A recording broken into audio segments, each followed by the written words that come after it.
Aux pages 21 et ensuite 22, on va résoudre une deuxième situation de la section 3.1 du livre de Séguin. La situation débute un peu plus loin sur la page. Il s'agit de la situation 4 qui s'intitule « Albert travaille » et dont on peut lire le libellé à la page 321 de Séguin. On interrompt la vidéo pour en faire cette lecture et à une deuxième lecture, on va identifier nos données. Donc, c'est Albert qui traîne un bloc de ciment de 10 kg. Premier chiffre, notre masse de 10 kg sur une surface horizontale à l'aide d'une corde inclinée à 30 degrés. Donc, on me donne un deuxième chiffre, 30 degrés. C'est là, c'est l'angle de la corde. Donc, ça va être l'angle de la tension avec lequel on tire. On nous dit qu'il y a un coefficient de frottement, donc sans unité, de 0,8. Puis c'est un frottement cinétique. Évidemment, le bloc bouge. À l'instant initial, j'aurais toujours pu écrire t est égal à 0, t initial est égal à 0, mais on ne me donnait pas de chiffre comme tel. À l'instant initial, la vitesse initiale, c'est 2 mètres secondes. J'ai juste écrit v initial égale 2 mètres secondes. 5 mètres plus loin, donc le delta x, 5 mètres. Le bloc se déplace maintenant à 3 mètres par seconde. Vitesse finale est égale à 3 mètres par seconde. On nous dit d'utiliser le théorème de l'énergie cinétique pour trouver la force de tension dans la corde. C'est un super beau problème qui fait appel à plusieurs concepts de physique. Vraiment un beau problème synthèse. J'ai un déplacement sur une ligne, donc un problème à une dimension, l'axe des x ici. J'ai du initial final, puis j'ai ma masse, donc je vais dessiner ma masse à un certain endroit, puis ma masse plus loin. Le delta t, c'est l'angle avec lequel je tire, donc je vais dessiner un vecteur en coin ici. Et ça va être mon angle. Non, ça c'était la vitesse. Ça va être l'angle que j'ai illustré ici, θ initial. Musée, j'aurais pu le mettre à côté de l'objet comme j'ai fait dans plusieurs dessins, mais je l'ai mis associé à la cote. Il y a un frottement cinétique sur toute cette partie-là. Vitesse initiale, donc j'ai dessiné le vecteur vitesse initiale qu'on avait montré tantôt de 2 mètres secondes, puis vitesse finale de 3 mètres secondes. Le delta x entre les deux, on cherche la force de tension. Pour l'instant, mon premier réflexe, même si on voit qu'il y a d'autres choses de dessiner, ça aurait peut-être été de faire ça sur mon dessin et de m'essayer à résoudre. Dans un premier temps, je dois vous faire remarquer, je cherche un inconnu qui est une force de tension. Si je ne savais pas que je suis dans le chapitre 17, si on me soumet ce problème-là, alors que je ne suis pas dans le cours de physique, c'est un problème soumis un jour comme ça, puis j'aurais probablement le réflexe de dire, je cherche une force de tension. L'outil de base, c'est faire la somme des forces. Fait que je commencerai peut-être avec une somme des forces en X ou en Y. J'essaierai de vérifier cette chose-là, quoique je n'ai pas d'accélération dans ce cas-ci, mais je serais possiblement capable de trouver l'accélération.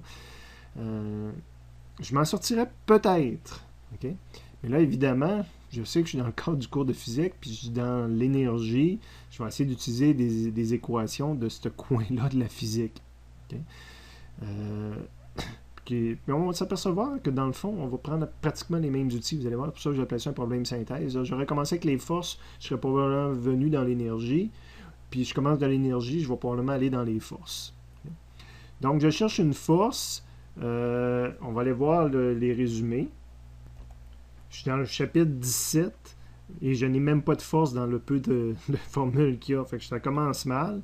Je ne parle pas tout de suite dans les chapitres sur la dynamique, je vais rester dans les forces, je vais aller dans le chapitre 16.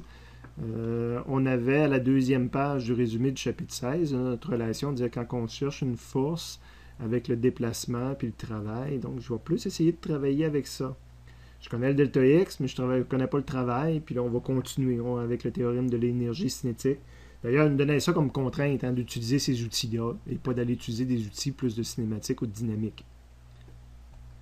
Mon départ, c'est donc l'équation qu'on avait tout à l'heure sur l'autre feuille, le travail pour un déplacement en une dimension. Évidemment, là, c'est le travail fait par la corde, donc travail de la tension, est égal à Fx, mais dans ce cas-ci, c'est ma corde.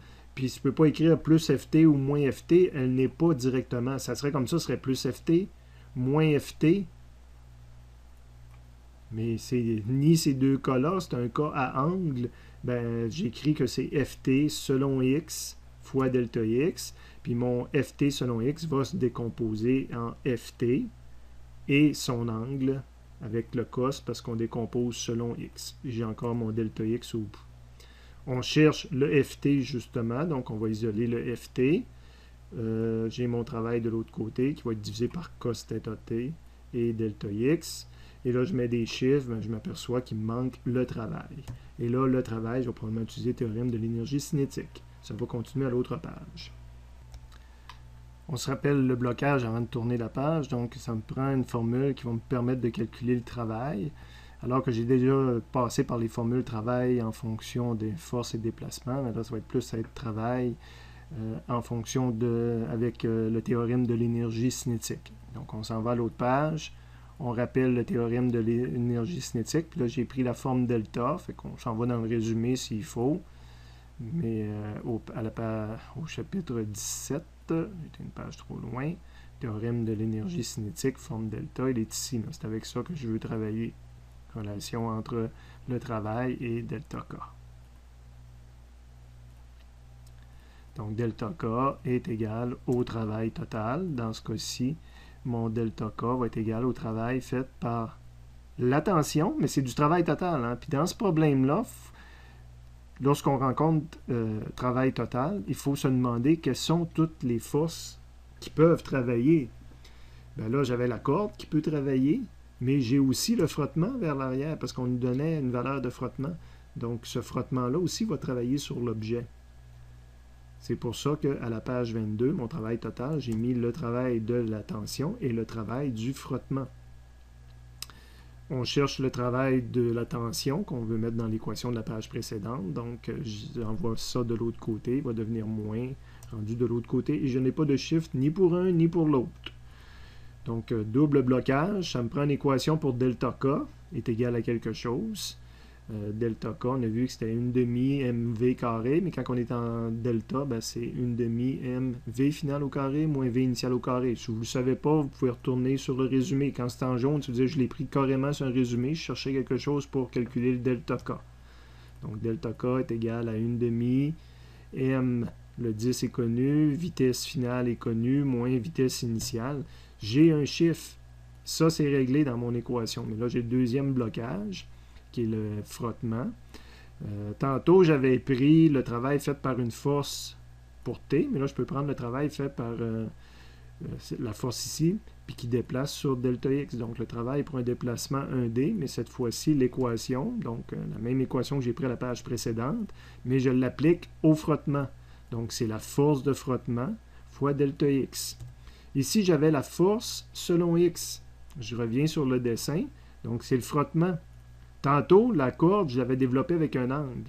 Bien, si le frottement vers l'avant, ça aurait été plus FF, moins FF, puis FF avec un angle. Mais là, dans ce cas-ci, il est comme ça. Donc, c'est carrément moins FF. Mon FF selon X, je n'ai pas besoin d'écrire que c'est FF cos d'un angle. J'écris que c'est moins FF fois delta X.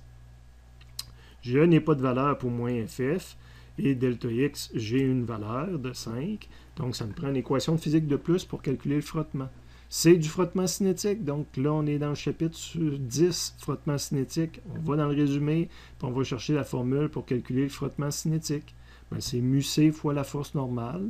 Le μc est connu, mais la force normale ne l'est pas. Étape de plus. Ça, force normale, quand on cherche une force normale, on fait une somme des forces. Soit selon Y la plupart du temps, c'était aussi parfois selon le centre quand on avait des objets en rotation, mais là j'ai un problème XY.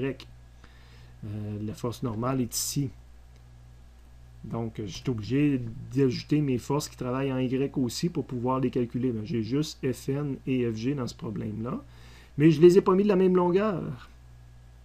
Et c'est logique, parce qu'ils ne sont pas égales. Il n'y a pas de physique qui dit qu'ils sont égales. Souvent, ils sont égales, mais il faut faire la somme des forces pour vérifier qu'ils sont égales. Puis j'en déduis qu'ils ne seront pas égales, parce que la corde, en plus de tirer l'objet, soulève un peu l'objet.